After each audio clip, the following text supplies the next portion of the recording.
1949, when Romford reached the final. This would be the first final ever played at Wembley, and it was to be against local rivals Bromley. With the war just over, it was something the whole town could celebrate, and excitement was reaching fever pitch.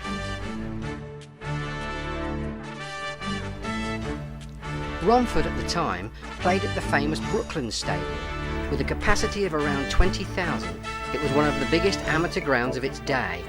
It would eventually be pulled down in 1977 to make way for a housing estate.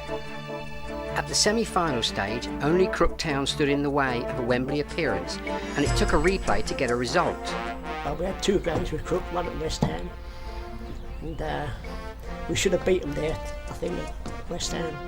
And then we had to go to Sunderland, and it was pretty hard at Sunderland. We was lucky to get through, I think, Sunderland. So, having beaten Crook by 3-0 in the replay, Wembley beckoned. We asked Bill what he remembered of that day. I remember all of it, really. I remember getting up and getting ready, and I walked down past the Onio corner, and there was hundreds of people there, coaches, you know. It seemed every coach in the area was Wembley bound. But just how influential was manager Bill Seddon in the success? Bill Seddon, through the Amateur Cup, he went and had a look at all the sides we played, and he came back and told us all about them, told us what we had to do, what we had to do, and it made a big difference. He was brilliant at reading opposition's teams, Bill. Really brilliant.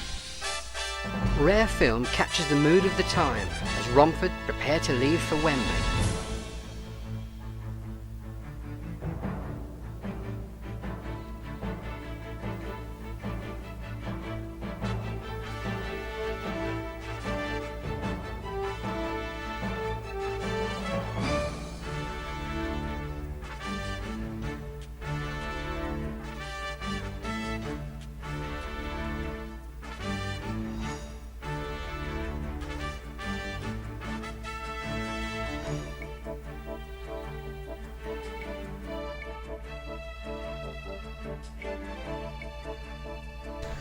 When we got to Wembley, it was a bit, felt a bit funny, but none of us were scared or anything. I think it was all settled down, and that was it.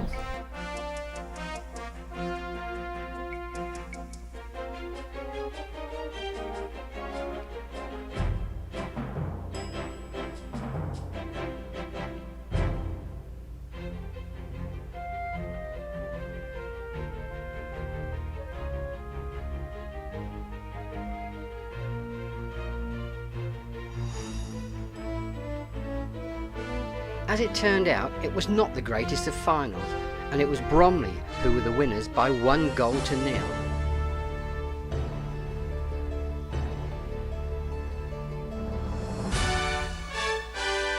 And so it was the triumphant Bromley team who got to parade the cup through the High Street, a fitting end to a successful weekend.